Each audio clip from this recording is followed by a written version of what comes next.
Meus amados, nós vamos hoje falar sobre esses dois pontos aqui, tá? Se der eu falo sobre o terceiro, mas como não é garantido, então eu vou me ater aqui, e se eu conseguir esses dois pontos aqui estar abordando de uma maneira adequada hoje, para mim até tá bom, né? A gente tem algumas aulas aí para frente, mas nós temos muito assunto para tratar. Falar de igreja, há muitos pontos, né? Há muita coisa a ser tratado aí, biblicamente, inclusive falando. Então, disciplina e discipulado, tá? São os dois pontos que nós vamos propor aqui para a aula de hoje. Então, disciplina. Quando nós ouvimos a palavra disciplina, penso eu que vem sempre uma conotação negativa, não é? Disciplina, castigo, disciplina, correção, disciplina, banquinho de disciplina. Então, disciplina, exclusão, disciplina, deixa de fazer alguma coisa. Não é mais ou menos essa ideia? Ou eu estou enganado? É assim, mais ou menos, que tem, né? Disciplina na igreja. A gente sempre tem essa ideia de que, olha, a pessoa vai sofrer uma punição. Quando a gente, na verdade, a disciplina faz parte da nossa vida e deve fazer parte da nossa vida. Disciplina, por que eu coloquei disciplina e discipulado? Uma coisa está ligada à outra, certo? E a disciplina, biblicamente falando, é um discipulado, né? Então, quando você disciplina uma pessoa naquilo que nós vamos tratar, você está tentando trazê-la novamente ao discipulado. Então, essa é a ideia de disciplina. Infelizmente, a conotação hoje de disciplina na igreja tem sido punição, castigo, né? Exclusão. Então, você vai ser disciplinado, mas há apenas um afastamento daquela pessoa dos seus afazeres, mas não há um rediscipulado, não há uma reorientação. Não foi identificado porque a pessoa caiu naquele pecado e a partir daí então encaminhá-la novamente, né? Trazê-la de novo à comunhão. Então é o que eu tenho percebido. Eu não sei que na igreja de vocês seja diferente, se for, louvado seja Deus, mas não é o que eu tenho visto por aí, não foi o que eu vivi em alguns anos da minha vida em igreja observando isso. Ou seja, pessoas que caíam no pecado, a igreja ia lá e apenas punia essa pessoa com esse afastamento e não havia nenhuma reorientação, não havia nenhum rediscipulado, né? Então, pelo menos, é essa experiência ruim que eu tenho na convivência da igreja. Mas nós vamos falar de disciplina, porque a igreja precisa disciplinar pessoas. A disciplina, como eu disse, faz parte da nossa vida. Disciplina, então, é orientação, tá certo? Disciplina onde você educa, a própria educação, os livros de disciplina. Quando, eu não sei, acho que hoje não usa mais, né? Os termos são outros, mas na sala de aula, o professor falava assim, ó, a disciplina minha é tal. A gente sabia a matéria, o conteúdo que ela vai dar, né? A disciplina aqui é eclesiologia, né?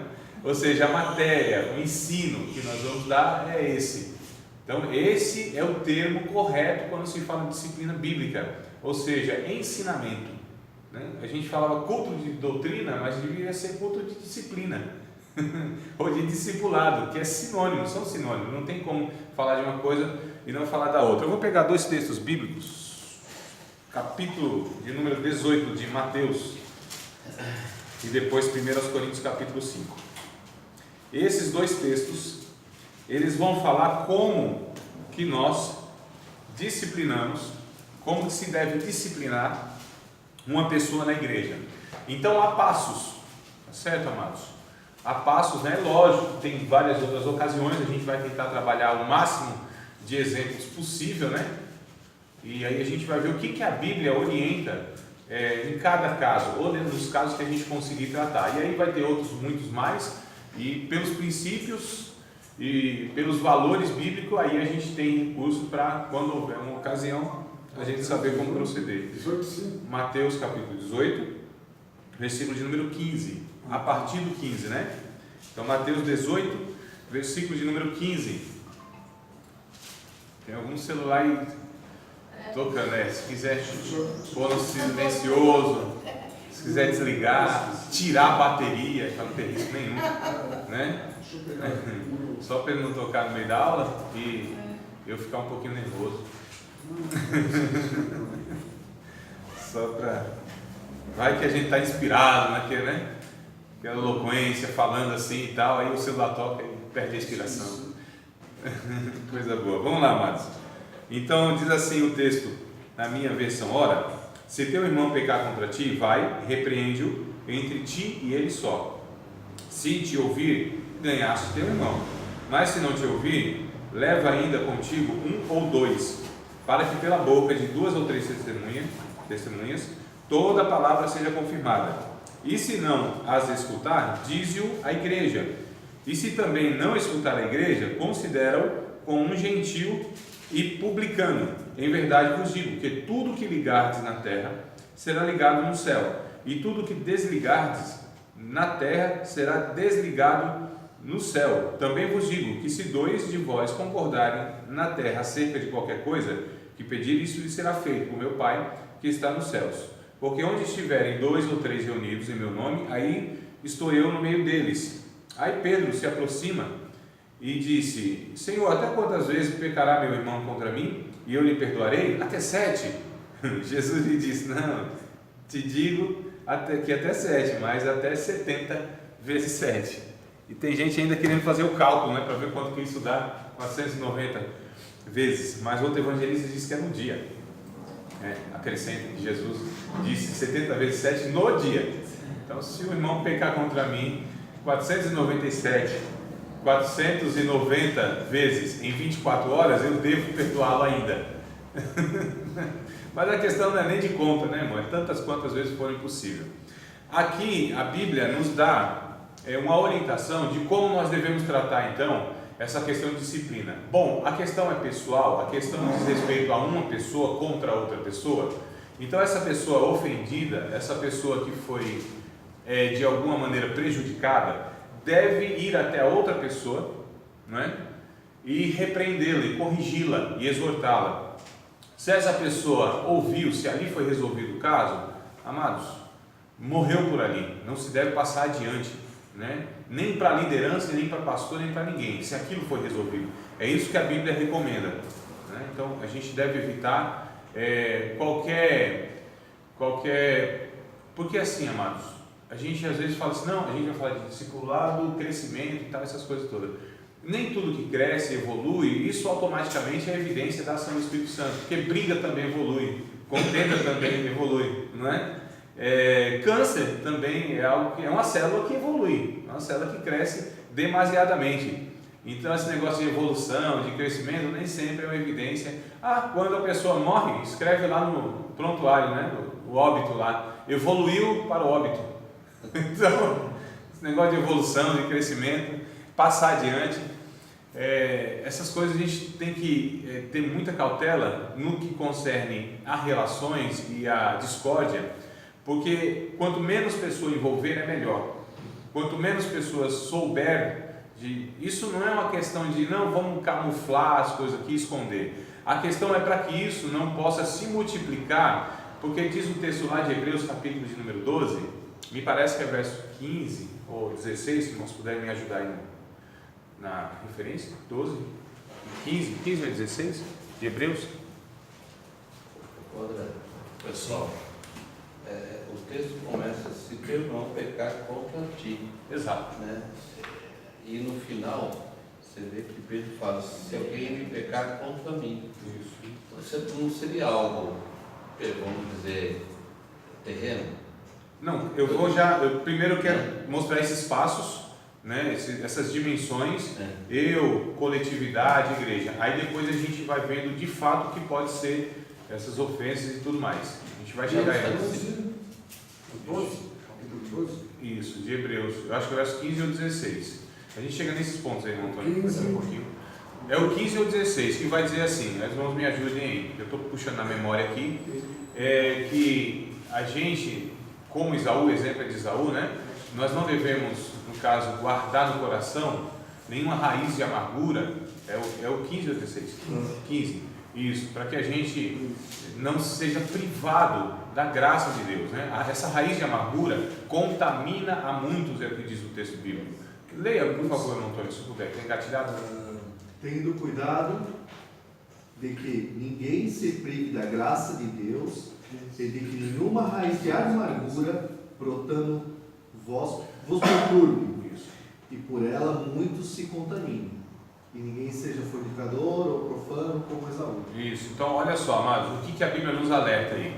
Bom, o que a Bíblia nos mostra?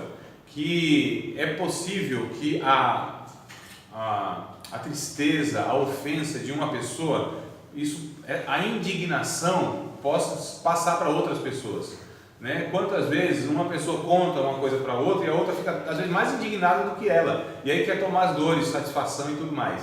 Então são essas coisas que o texto aí está dizendo para que a gente evite, para que essa raiz de amargura não vá contaminando as outras pessoas, e aí a gente possa ficar privado da graça de Deus. Porque, amados, um ambiente onde existe amargura, onde existe rancor, onde existe esses sentimentos negativos, pode ter certeza que o Espírito Santo terá dificuldades para agir, a graça de Deus terá dificuldades para agir, porque o coração das pessoas se fecha, o coração das pessoas vão sendo acumulados sentimentos, né, de um contra o outro. Então, aí que é o perigo de a graça de Deus não agir adequadamente naquele ambiente, que é o ambiente de igreja, que é esse ambiente da coletividade, é esse ambiente onde nós convivemos, né? Embora muitas igrejas tenham uma convivência superficial, mas quando a gente fala de uma convivência adequada, bíblica, onde de fato a gente se conhece, caminha junto e etc., então essas coisas elas vão sendo um impeditivo para que a bênção de Deus, o óleo de Deus, pegando o Salmo 133, né? O óleo de Deus venha descer, ou seja, toda a bênção de Deus, a vida de Deus, desça no corpo todo. A figura lá é o corpo de Arão, mas a representatividade é o corpo da igreja, é o corpo de Cristo, a igreja, né? O óleo que é derramado na cabeça vai descendo até a orla, né, a barba, e a orla, o manto de Arão, e aí toda a unção de Deus vem descendo nesse corpo que é uno, que tem comunhão, esse corpo onde somos nós e Deus ordena a bênção e a vida para sempre neste corpo saudável, unido, onde os membros eles vão contribuindo para o discipulado, para o crescimento. Então, o que o texto diz aqui é o seguinte: a gente tem que resolver, e tem que se resolver tudo, amados, tudo. O Efésios capítulo de número 4, versículos de número 30, se não me falha a memória, acho que é 26, hein? 26. Vai dizer o seguinte: não se põe o sol sobre a vossa ira, não deis lugar ao diabo. Olha, mano, é sério isso. Então a gente precisa resolver. O tempo às vezes só piora as dificuldades de relacionamento. O tempo não resolve nada. Nós precisamos ter a maturidade. E eu acho que um bom termômetro para a gente identificar a maturidade é essa capacidade de resolver conflitos, né? Então o menino na fé, a pessoa imatura, ela evita os conflitos, ela evita resolver as coisas, faz como que nada tivesse acontecido, põe panos quentes e vamos embora. Não é assim que a gente lida com os problemas. A Bíblia diz que a gente não deve deixar o sol se pôr sobre a nossa ira, ou seja, resolva hoje se puder, resolva agora se puder, se for o caso, né, de resolver agora. É lógico que tem ocasião que a gente vai identificar, resolver agora no calor das emoções, a gente não vai ser pior, então vamos esperar um momento adequado. A questão é, resolva o quanto antes, não deixe se prolongar isso. Isso, amados, quando se dá no casamento, por exemplo, a gente percebe que aí lá na frente tem que fazer terapia, lá na frente precisa resolver um negócio que lá atrás foi mal resolvido, né? Mas ficou lá escondido no coração, principalmente da mulher, né, que guarda as coisas assim. Eu estou falando, não é de pejorativo não, né? O homem às vezes é meio distraidão e tal, ele não é tão ligado a essas questões emocionais, mas as mulheres, e via de regra os homens ofendem mais as mulheres no relacionamento, né? Porque a mulher inclusive ela é sempre essa parte mais prejudicada na questão emocional. A Bíblia, quando diz que a mulher é um vaso mais frágil, no sentido mesmo dessa questão emocional, onde o homem tem mais a capacidade de feri-la e tal. Então a gente percebe que um negócio aconteceu lá atrás, lá na lua de mel, há 30 anos atrás, há 250 anos atrás. E aí precisa ser tratado, porque aquilo não foi tratado. E aí o acúmulo do tempo, dos outros problemas, e aí quando estoura alguma coisa, na verdade foi percebido que não foi aquilo exatamente. Foi algo que estava lá atrás, foi se acumulando, não foi resolvido, e aqui isso apareceu, né? Então no relacionamento, a gente está falando de igreja é relacionamento, amados. Isso é a base, né? É relacionamento. O Evangelho vem para tratar e resolver relacionamentos, não é outra coisa. É isso, relacionamento com Deus, relacionamento com o próximo e relacionamento conosco. Amarás, pois, o Senhor teu Deus, todo o teu coração, teu próximo como a ti mesmo. As 3 áreas de relacionamento que precisa ser resolvida, precisa ser reconciliada: Deus, o próximo e comigo mesmo, né? Aqui resolve-se tudo, é o desafio. Com Deus é fácil, por meio de Cristo, aquela coisa toda, tal, foi resolvido. Comigo, mais ou menos, né? A gente tem nossas complexidades e tal, dificuldades existenciais que a gente chama. Então, assim, mas o desafio é com o outro, é com o próximo. Aí é o nosso grande desafio. É por isso que igreja é um lugar difícil de se conviver, né? Porque você tem aí esse contato, e aí nós temos a liberdade, inclusive, de chegar no irmão e falar: irmão, não é bem assim que você deve viver. Olha só, é conflito, irmão, ferro com ferro se afiando, tudo em amor, claro, mas a gente vai ver da correção, que não é uma coisa agradável, né, de você receber a correção, ainda mais marmanjo igual a gente, ainda mais pai de família, ainda mais obreiro, nossa, aí vai dificultando mais ainda, né? Dependendo da idade, isso vai agravando mais ainda, cria-se uma resistência porque acha que já sabe de tudo. Então o pregador, o ensinador, o pastor, o obreiro, são pessoas que às vezes são mais difíceis da gente lidar do que o novo convertido, do que o jovem adolescente, que a gente acha que é o problema da igreja, né? Não. Quando diz respeito a esse tratamento, né, a esse relacionamento, aí a gente percebe que os que mais resistem são essas pessoas que eu citei aqui, né? Ou seja, parece a maioria de nós aqui. Então essa é a dificuldade, porque falta humildade, porque sobra a soberba de achar que não pode ser corrigido. Dependendo de quem corrige a gente aceita ou tolera, mas dependendo da pessoa não, a gente não considera que o Espírito Santo está agindo por meio daquela pessoa, porque é aquela pessoa, né? Porque a gente julga que é inferior a nós de alguma maneira. A questão é, amados, então a questão pessoal, se é eu contra o irmão, vamos tentar resolver. Não deu, a pessoa resistiu, não aceitou a correção, não reconheceu, chama mais 2 testemunhas, não é isso que diz o texto? 2 ou 3? 2 ou 3? 2 ou 3. Ou 3 testemunhas. Isso é um princípio jurídico, né? Não pode se acusar uma pessoa apenas, você precisa ter testemunhas. Isso aqui é desde o Antigo Testamento. Não se aceitava a acusação contra ninguém se não houvesse essas 2 ou 3 testemunhas para confirmar, para que se evitasse calúnia, difamação. Então uma pessoa fala assim: ó, essa pessoa cometeu tal coisa. Não, é preciso que a gente tenha mais 2 ou 3 para confirmar isso, né? O Timóteo, capítulo de número 5, depois a gente volta aqui em Mateus. Timóteo, capítulo de número 5, aqui inclusive é a respeito de uma disciplina chamada eclesiástica, e uma disciplina jamais direcionada, porque de fato, amados, pastores se disciplinam de uma maneira um pouco diferente, tá? E não tem nada a ver com privilégio não, é porque aqui há uma proteção, Primeiro Timóteo? Sim, capítulo 5, daqui a pouco a gente entra lá, né? Há uma proteção para essas pessoas, para que se evite calúnia, porque o prejuízo é maior quando você vai caluniar um pastor, um líder, né? Diferente de outro membro da igreja. Então aqui que é a questão, é a mesma coisa de você ter algumas pessoas não entendem, por exemplo, algumas autoridades que elas têm a imunidade. Eu acho um negócio muito complicado, mas a gente discute isso aí outro dia, que não é o caso agora. A imunidade eu acho muito complicado, né, que a gente tem no nosso meio hoje para algumas autoridades, mas há de se ter uma proteção específica para essas pessoas, não é privilégio, a gente precisa entender, né, essa questão. E aqui o Paulo vai dizer mais ou menos que lá no verso de número, depois eu até vou voltar nesse texto aqui para a gente falar outras coisas aqui, tá? Vamos desde o 17, só para a gente entender aqui o contexto, né? Mas é o 19 que eu vou, o 19 e o 20 que eu vou destacar. O 17 diz assim, do capítulo 5 de 1 Timóteo: os presbíteros que governam bem sejam estimados por dignos de duplicada honra, principalmente os que trabalham na palavra e na doutrina. Porque diz a Escritura: não ligarás a boca do boi que debulha, e digno é o obreiro do seu salário. Não aceites, a ênfase é essa aqui, não aceites acusação contra presbítero, senão com 2 ou 3 testemunhas. Aos que pecarem, repreende-os na presença de todos, para que também os outros tenham temor. A questão então é 2 ou 3 testemunhas no segundo passo.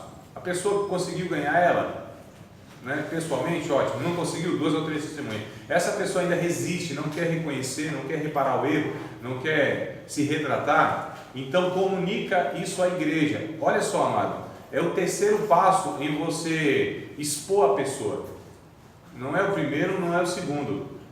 Não se expõe pecado de ninguém, a não ser que seja neste caso aqui, tá certo? Então, pecados devem ser tratados nos bastidores. Quanto menos pessoa envolvida, melhor, para não expor aquela pessoa.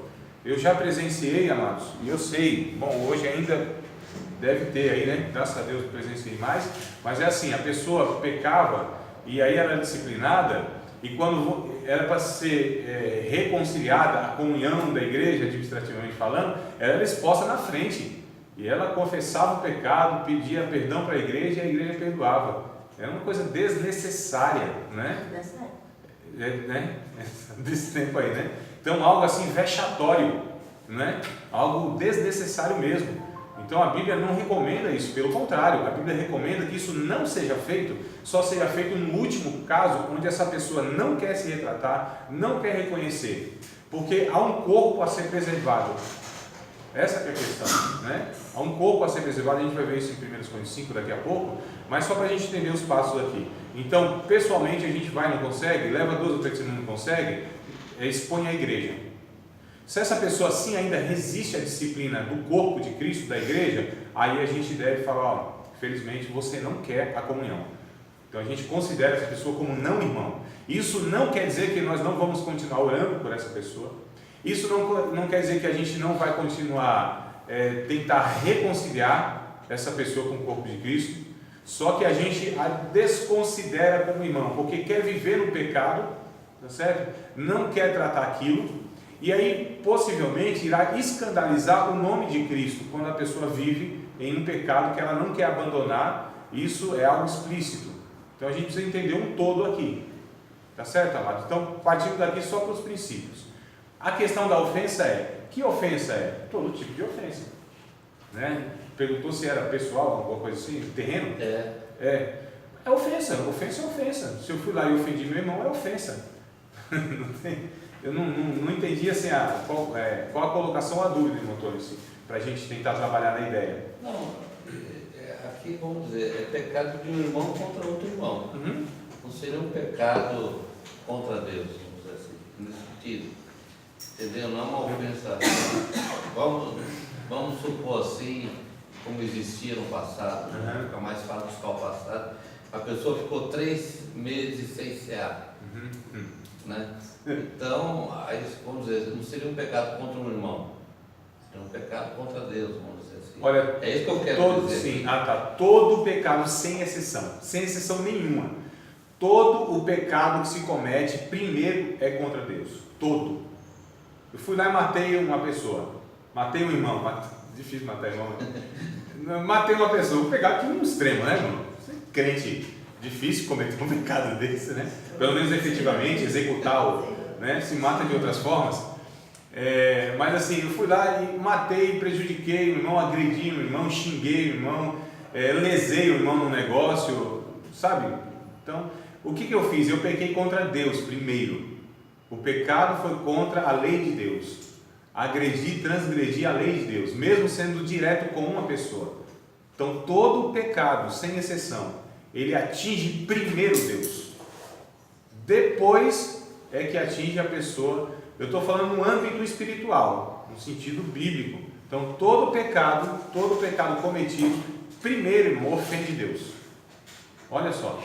Tem pecados que eu nem atinjo diretamente a pessoa, né? Por exemplo, eu senti ódio da pessoa. O que eu estou fazendo? Eu estou alimentando um sentimento negativo contra a pessoa. Só que aqui eu estou pecando contra Deus no coração. Tanto é que Jesus foi corrigindo isso aí lá na raiz. Porque a antiga aliança corrigia quando a pessoa ia lá e matava a outra. Matou, é réu de morte. É réu do passivo de julgamento e vai morrer também. Jesus disse, não, só no coração. Se você odiou, você já é homicida. Né? Aí ia lá e possuía uma mulher que não era da pessoa. Adultério, pedrada, fogo e morrem. Jesus disse, não, no coração cobiçou aquilo que não é seu, já cometeu adultério. Então, olha só, nos pensamentos, no coração, inclusive sem fazer nada contra o outro, mas é direcionado para o outro, eu já pequei contra Deus. Se eu executar isso, ou seja, se eu efetivar esse pecado contra outra pessoa, eu pequei antes contra Deus. Não tem como eu atingir ninguém sem antes eu não atingir Deus. Porque tudo que faço nesse âmbito, eu estou quebrando a lei de Deus, eu estou ofendendo a santidade de Deus. Então não tem como eu pecar contra uma pessoa sem pecar contra Deus. Como não tem como eu servir a Deus sem antes eu servir alguém. Percebam, amados, que muitas vezes a gente consegue fazer essa dicotomia, mas isso é impossível. E não há, por exemplo, não há essa questão assim, o que é espiritual e o que é carnal, o que é terreno. Para nós que somos espirituais, tudo é espiritual. Então, se eu não tratei bem a minha mulher, eu estou pecando contra Deus. Simples assim, né? Se eu maltratei meu filho, não estou educando meu filho direito, eu estou pecando contra Deus, não fazendo isso. Se eu ensino algo errado, eu não estou só prejudicando as pessoas, eu estou pecando contra Deus. Então todo pecado é contra Deus. Então, é só para a gente entender que, né?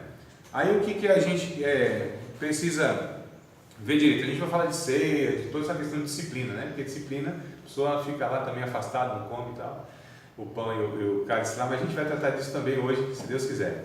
Tudo bem a questão dos passos? Então, o irmão me ofendeu, vou até ele, não consigo, levo duas pessoas, não consigo, digo à igreja, ele não aceita a repressão de igreja, aí sim. Mas é o último passo, esse de excluir, né? Exclusão, que é uma palavra que hoje é evitada, mas é isso mesmo, você exclui. Agora ele excluiu depois de todo esse processo, amados.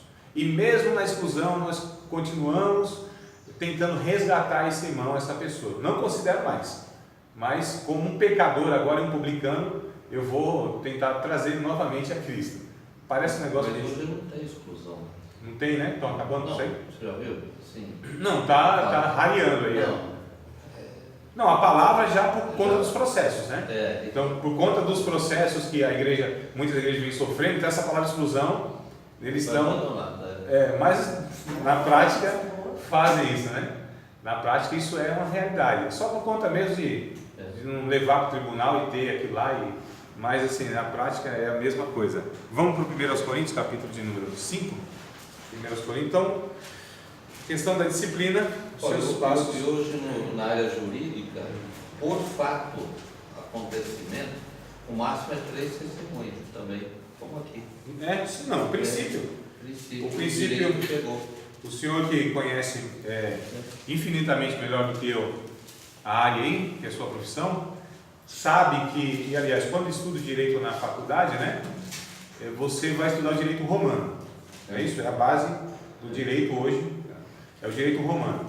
Mas na verdade, todos esses princípios, homicídio doloso, culposo, isso é Bíblia que ensina. Então, na verdade, toda essa base jurídica que nós temos, embora a universidade vá se remeter a Roma, né, ao princípio romano lá e tal, a lex romana, mas isso é lá do Antigo Testamento. Então, o Antigo Testamento, Roma vem bem depois, Roma vem 1000 e tantos anos depois, né, 1400 anos depois, mais ou menos, 1300 anos depois de Moisés, eu estou falando, ou seja, da lei que é expressa aqui. Então, todo esse princípio jurídico é da lei de Deus, na verdade. Então, é por isso que a gente tem aí esse negócio interessante, né? O acusado, no direito, ele pode mentir, falar que não fez, que não tem. Mesmo sob juramento? Mesmo sob juramento. Ô, louco. Ele pode falar o que ele quiser. Né? Ele não pode se condenar. Ele fala que não, eu não posso gerar provas contra mim. Isso aí eu sei. Falar que não pode. Agora, a testemunha, que é essa que você falou, se mentir, pode sair preso, como já saiu. Já vi porque é sob juramento. A testemunha é sob juramento, real não? Não, real não. Então tá. Devia ser o contrário, não tem? Mas eu achei estranho isso aí também, né? Mas o acusado pode falar o que ele quiser. Está se defendendo, né? Na Bíblia já não dá margem para isso. Na Bíblia, o cara que usou de mentira para se defender, ele já é condenado por causa disso. Os Estados Unidos praticam assim. Que é um negócio mais próximo da Bíblia. Talvez seja algo mais justo, né? Senão, é complicado, mano. Dificulta, a vida do jurado, do juiz, todo mundo. Mas vamos lá, 1 Coríntios capítulo 5. Olha só. desde o verso 1 nós vamos ler, e nós vamos ler até o 13, viu? Ou seja, o capítulo todinho, nós vamos ler aqui, sem parar, amados. Então eu vou lendo devagarzinho, respeitando pontos e vírgulas, tá bom? Se você passar mal, que é muito texto bíblico, né, de uma vez só, se tiver tontura, alguma coisa, diga que eu paro, vou devagar. A gente não é acostumado a uma dose assim, né, forte de leitura bíblica. É só aquele negocinho assim, homeopático, né? Aquela gotinha que é um texto, um versículo, mas aqui a gente vai ler um capítulo todinho, 13 versículos. Diz assim na minha versão: geralmente se ouve que há entre vós fornicação e fornicação tal, qual nem ainda entre os gentios, como é haver quem abuse da mulher de seu pai. Olha o caso que havia na igreja, amados. O camarada tinha relação sexual com a própria mãe. Então olha só, que o negócio aqui é pepino, né? É abacaxi para descascar com faca cega. Estais inchados e nem ao menos vos entristecestes, por não ter sido dentre vós tirado quem cometeu tal ação. Eu, na verdade, ainda que ausente no corpo, mas presente no espírito, já determinei, como se estivesse presente, que tal ato praticou, em nome de nosso Senhor Jesus Cristo, juntos, vós e o meu espírito, pelo poder de nosso Senhor Jesus Cristo, seja entregue a Satanás para a destruição da carne, para que o espírito seja salvo no dia do Senhor Jesus. Não é boa a vossa jactância. Não sabeis que um pouco de fermento faz levedar toda a massa? Alimpai-vos, pois, do fermento velho, para que sejais uma nova massa, assim como estáis sem fermento, porque Cristo, nossa Páscoa, foi sacrificado por nós. Pelo que façamos festa não com o fermento velho, nem com o fermento da maldade e da malícia, mas com os asmos da sinceridade e da verdade. Já por carta vos tenho escrito que não vos associeis com os que se prostituem. Isso não quer dizer absolutamente com os devassos deste mundo, com os avarentos, com os roubadores, com os idólatras, porque então seria necessário sair do mundo. Mas agora escrevi que não vos associeis com aquele que, dizendo-se irmão, for devasso, ou avarento, ou idólatra, ou maldizente, ou beberrão, ou roubador. Com tal, nem ainda comais, porque que tenho eu em julgar também os que estão de fora? Não julgais vós os que estão de dentro, mas Deus julga os que estão de fora. Tirai, pois, dentre vós esse iníquo. Amados, vamos aqui analisar todo o contexto, todo o texto, toda a situação que estava naquela igreja de Corinto. A questão, então, era: não havia disciplina para as pessoas que pecavam de uma forma explícita, escandalosa. Inclusive, isso estava gerando mau testemunho para as pessoas de fora. Veja bem, lembra proteger o corpo de Cristo, o nome de Cristo, não é? É claro que quando a gente protege as pessoas, a gente está fazendo isso automaticamente.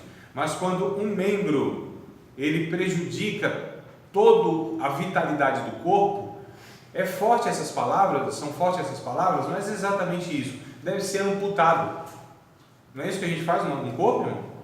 Né? Começa lá a dar uma gangrena no membro, tem que salvar o corpo, a vida. O que faz? Amputa. É o último recurso, lógico. E com sofrimento, com muito sofrimento. Não é que se vai fazer isso dando risada. Não é que se faz isso, não, tudo bem, vamos fazer, porque afinal a vida vai ser preservada e se faz tranquilamente. Nesse processo há sofrimento do corpo. Nesse processo há uma perda muito grande de um membro, né? Nesse processo há angústia, nesse processo há lágrima, nesse processo há pesar, há dor nesse processo. Tanto na metáfora, essa metáfora do corpo, eu digo na convivência. Então, quando o irmão nosso chega nesse ponto, nós sofremos e muito por isso. Tá certo? Não se faz isso sem sentimento. Não se faz isso de uma maneira técnica. Não se faz isso de uma maneira mecânica, administrativa. A igreja sofre. Os irmãos sofrem, não é? Intercedem, oram, tentam cobrir essa pessoa com amor. E olha que coisa interessante, lá em Tiago, lá no finalzinho, acho que é o último versículo de Tiago, se não me falha a memória, no capítulo 5, vocês me ajudem aí. Aquele, pois, que faz o irmão desistir do seu pecado, né? Vamos lá, só para vocês gravarem esse texto, quem sabe na chamada, na lista aqui de chamada, vocês são contemplados e vocês falam o texto. Quando a gente... É o último versículo, é o penúltimo versículo do capítulo 5 do livro de Tiago, né? Vai falar sobre essa questão. Quando a gente faz o irmão retroceder do seu pecado, a gente exerce o amor e essa multidão de pecado é coberto pelo amor. Pode ler, irmão Vilma. O último já ouvi. Saiba que aquele que quiser converter do erro do seu caminho um pecador, salvará da morte uma alma e cumprirá uma multidão de pecados. Olha que coisa interessante, amados. Então nós salvamos da condenação eterna uma pessoa, um irmão. E a multidão de pecados dele é coberto pelo amor de Cristo, consequentemente pelo amor da igreja, né? Então olha que coisa interessante. A disciplina ela se faz necessária e o objetivo último da disciplina não é preservar a denominação, não é preservar a fama da denominação, não é preservar o ministério de ninguém. O último objetivo é resgatar aquela pessoa, salvar aquela pessoa do fogo do inferno, da condenação eterna, tá certo? Então disciplina visa proteger a pessoa, irmãos, é a mesma coisa a pessoa enferma, doente. Quando há uma intervenção cirúrgica, quando há algo que o médico faz, parece até abrupto, mas isso é para a finalidade última de abençoar, por assim dizer, aquela pessoa, não é? Então quando se dá uma injeção, eu fui levar um menino tomar, um menino de 4 meses, tomou logo 4, foi 2 numa perna, outra na outra e a gotinha até que não reclamou, mas pense, né? Acho que ele olhou para mim assim e disse, meu pai não ama, meu pai não me quer bem, olha o que ele está fazendo comigo, está me segurando aqui para outra pessoa vir me castigar, me ferir, me dar essa agulhada, arrancar sangue de mim. Estou dramatizando, jamais ele tem a capacidade de pensar isso, né? Mas quando eu vi o olhinho dele assim para mim, quase que eu choro, irmão. Mas isso é necessário, e a dor que ele passou, na verdade, é uma dor benéfica, não é? Mas há dor, mas é para o benefício. Então toda disciplina deve visar isso, resgatar a pessoa, corrigir a pessoa, não expor a pessoa, não punir a pessoa. E tem gente que acha que é punição, e a gente vai falar da ceia, que a gente exclui a pessoa da ceia, como se, irmãos, deixa eu perguntar uma coisa aqui, provocar vocês, vai talvez contra a prática da maioria da igreja de vocês, mas eu vejo como errado, e como vai chocar, já estou avisando, vocês vão discordar. E aí eu vou pegar outro exemplo para a gente ver se consegue se aproximar do que a gente faz, se é correto ou não. Bom, meu filho, vou pegar o de 4 meses, que é mais vulnerável, né? Ele de repente fez alguma coisa contra mim, uma malcriação, desobedeceu, né? De alguma forma, embora de 4 meses, mas isso é possível, creiam vocês ou não, mas já tem essa tendência de desobedecer, né? Quando eu falo não chora, por exemplo, não faz isso, fica quieto, ele já não obedece. Então ele fez alguma coisa contra mim, aí eu vou fazer o quê? Discipliná-lo, tem que corrigi-lo, não é isso? Fala assim, 3 dias sem mamar, 3 dias sem comer, é disciplina que eu estou dando para ele, tá certo? Vocês acham isso um absurdo, não acham? Seria um absurdo. Vou pegar o meu de 11 anos, né? Talvez o negócio agora ficou meio menininho, meio desumano, mas 11 anos, aí ele fez alguma coisa, mentiu, roubou alguma coisa lá na escola, trouxe o que não era dele para a classe, da classe para casa, e aí eu vou falar, não, eu vou te castigar, vou te corrigir, vou te punir, 3 meses sem comer. O que vocês acham? Esse menino vai morrer, inclusive, possivelmente, né? De inanição, desnutrido, vai morrer. O que a gente faz com uma pessoa? Mas aí o que acontece? Ele se arrependeu, esqueci do detalhe, ele falou, não, tudo bem pai, eu reconheço, fiz errado, mas mesmo assim você vai ser punido, 3 meses sem comer, isso é absurdo. O que a gente faz com os nossos irmãos, que muitas vezes é surpreendido, pego no pecado, e aí ele se arrepende, confessa, reconhece, o que a gente faz? 3 meses sem ceia. Vocês acharam absurdo deixar o meu filho 3 meses sem comer? Por que vocês não acham um absurdo deixar um irmão que se arrependeu 3 meses sem ceia? Será que nós estamos punindo o arrependido? Porque a punição é para os que não se arrependem. Então me parece que é uma prática equivocada da igreja. Você punir quem se arrependeu. Não se pune quem se arrependeu. Não há punição nenhuma para o arrependido. Tá certo? Como não? Não há. Para quem se arrependeu não há punição. Deus absolve automaticamente. O arrependimento é a condição para a absolvição diante de Deus.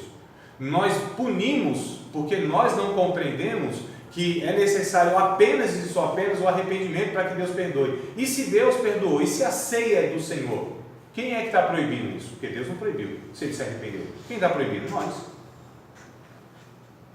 Ué, irmãos, não é lógico isso? Não. Como não? Por que não é lógico? De quem que é a ceia? Eu quero perguntar de quem é a ceia. Não, eu estou falando outro sentido. Não, eu quero saber de quem é a ceia. É do Senhor. Do Senhor. Quem que deve decidir se a pessoa participa ou não? Do Senhor. O Senhor.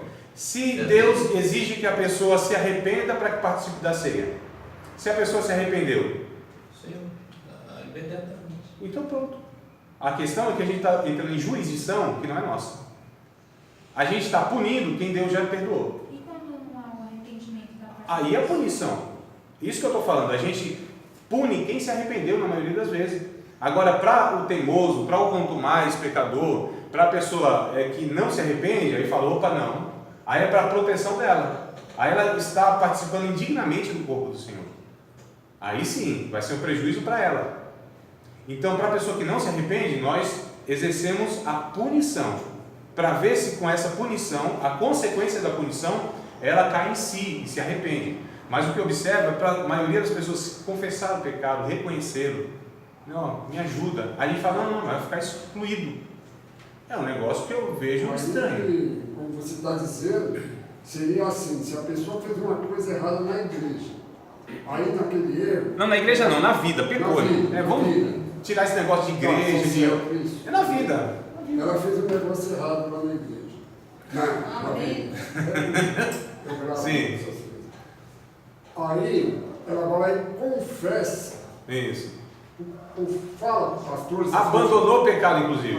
Abandonou tudo e fala assim, agora eu não estou... Se você está errado, deixa eu ver, eu pergunto, você vai se arrepender ou não se arrepender? Se você não se arrepender, você fica um mês sem ir na igreja, sem ir lá, né, fazer aquela coisa lá.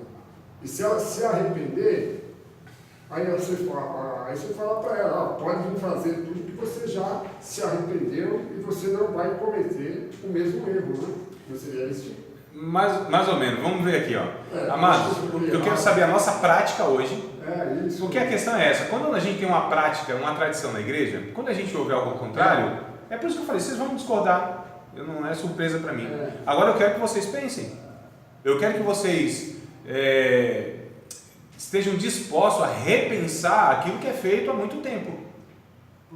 Isso é sala de aula onde a gente é chocado, assim. Porque assim, eu vejo da seguinte forma, dependendo do pecado, se a pessoa sabe que pecou e não se arrepende daquilo, ela também não está nem preocupada se vai tomar ceia ou não.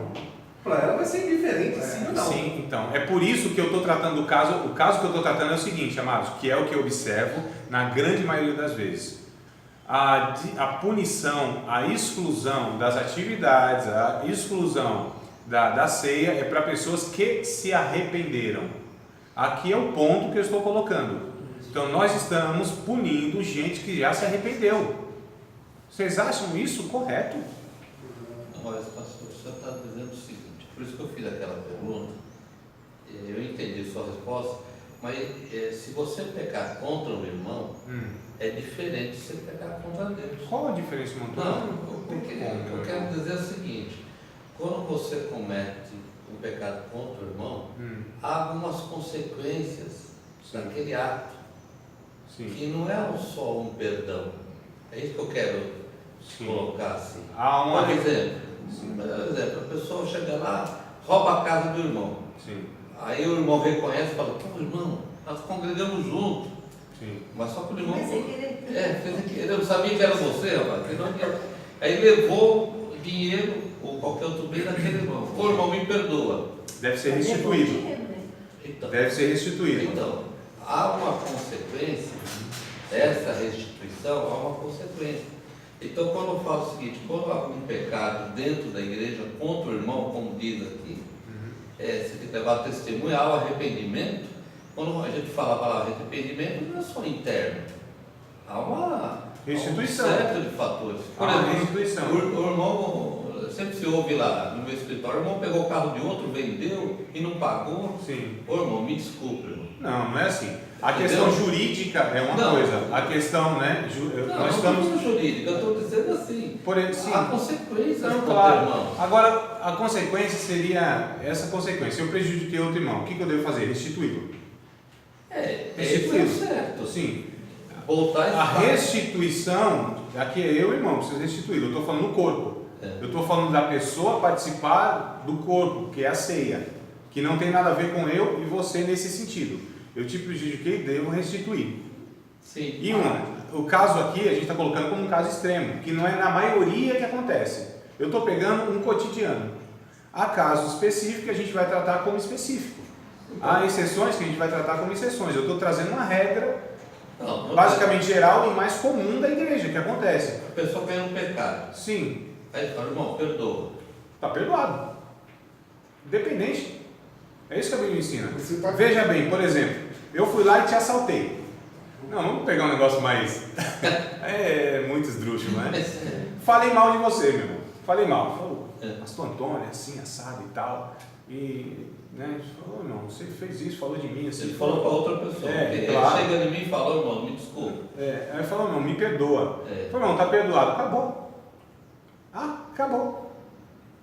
Não se tem mais nada aqui, irmão. O perdão, ele isenta a pessoa. Acabou. Está pago, está perdoado, quer dizer, foi quitado a dívida. Está perdoado. Te prejudiquei financeiramente. Vamos colocar então, já que a gente está entrando nessa questão mais, né? Então, te prejudiquei, você me emprestou um dinheiro.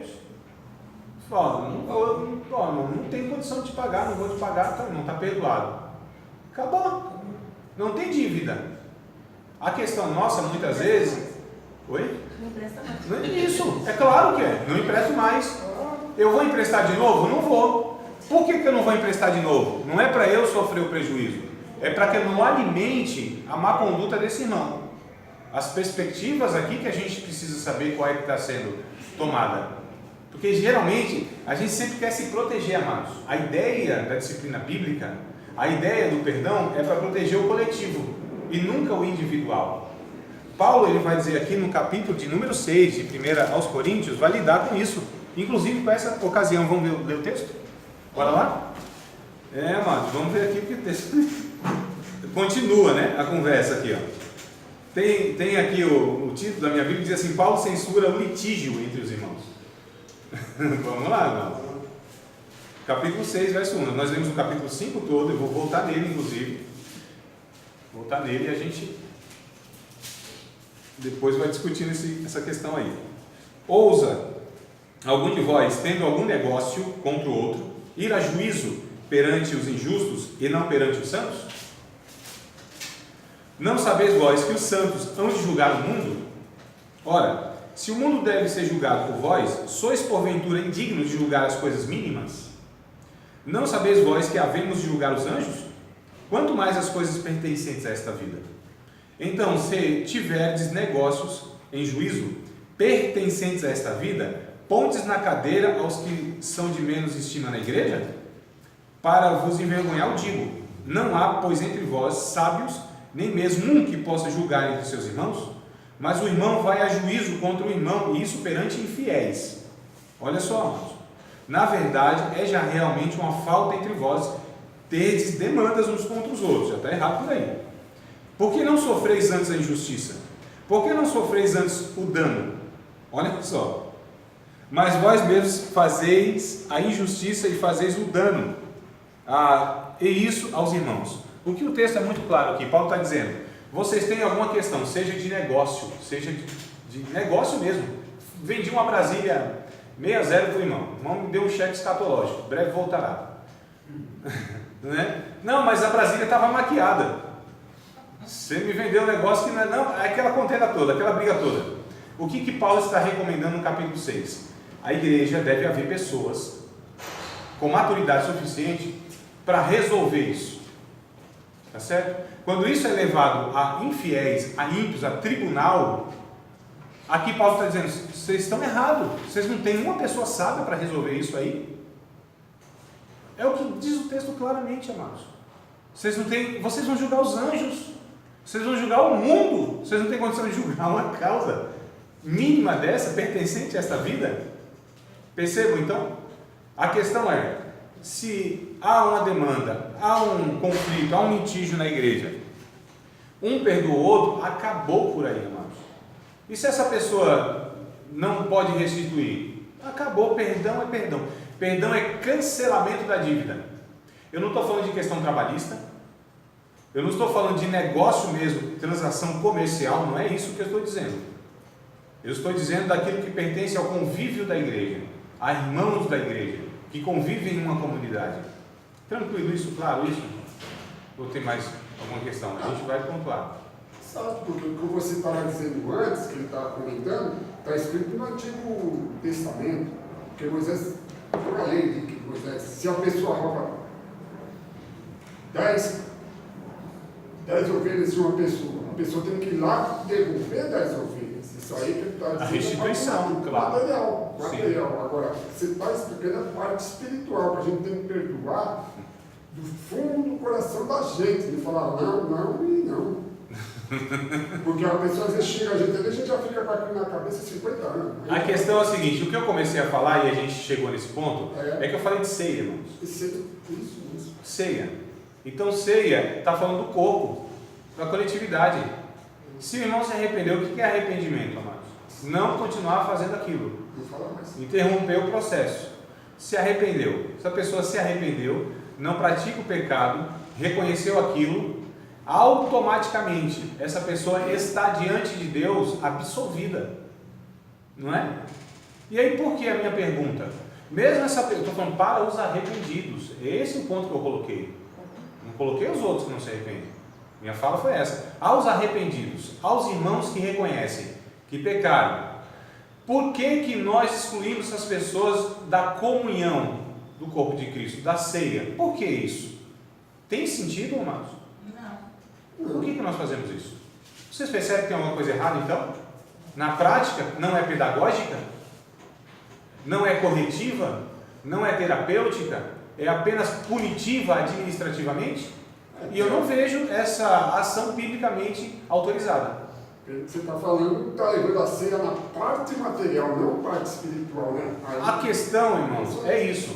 Quando a gente tem uma prática que vem de sei lá quantos anos e a gente ouve um negócio desse, essa resistência natural. Agora vocês precisam ponderar aqui o que eu estou falando e os textos que eu estou expondo e os princípios que nós estamos aprendendo. Uma coisa, amados, é a gente agir, porque nós sempre agimos assim. Uma coisa é a gente dar seguimento a uma tradição. Mas será que é bíblico isso? Será que a Bíblia ensina isso? O que eu estou falando aqui faz sentido para vocês? Eu acho que já até melhorou muito, porque antigamente a pessoa era exposta lá na frente.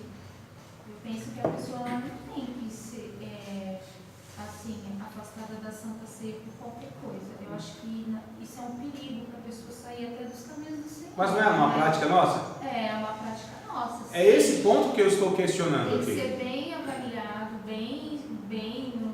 não é assim, uma coisa é você afastar a pessoa de repente das funções que ela exerce na igreja, para ela não está em condições no momento, para discipulá-la, para a proteção dela. Outra coisa é a privá-la da da ceia. ceia. Isso tem que ser uma coisa muito...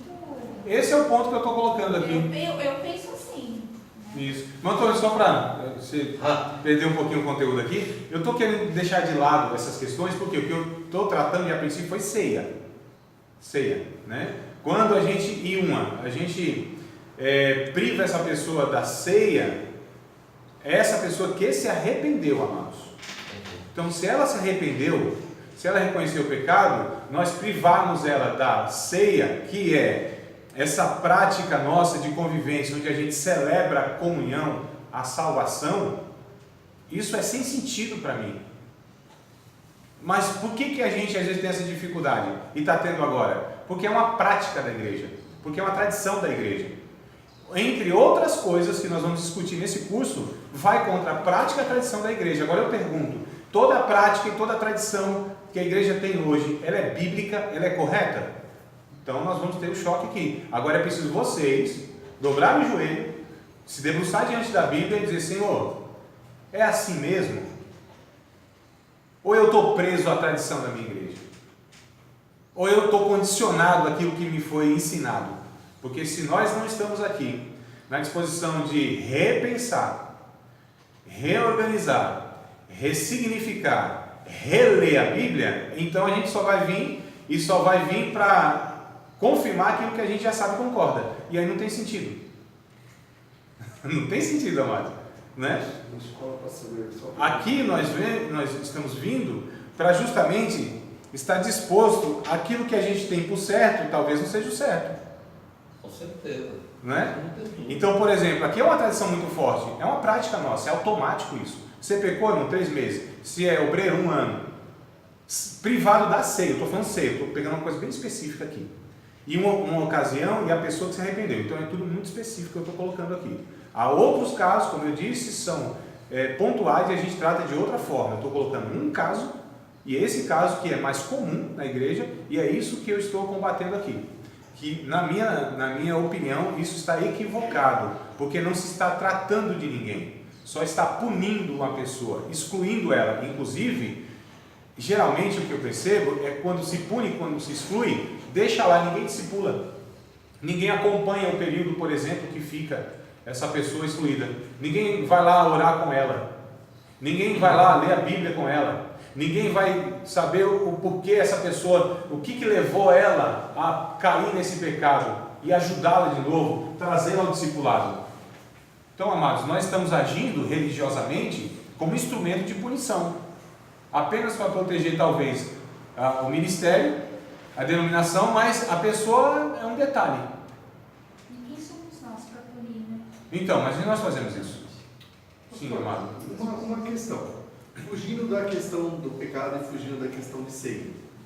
Como o senhor falou de obreiros, tem obreiros que ficam afastados por 1 ano, esse tipo de coisa. Mas, por exemplo, quando você tem uma igreja que você tem ensino, você tem oração, você tem oportunidades de ensino em dias diferentes, onde não pode se falar assim, eu não posso vir, mas tem outros dias no geral. E você tem obreiros que não participam dessa atividade. E aí chega no dia da ceia e ele acha que eu vou servir ceia para todo mundo. É correto esses obreiros estarem no serviço? Não participam de oração, não participam de ensino, não participam de EBD.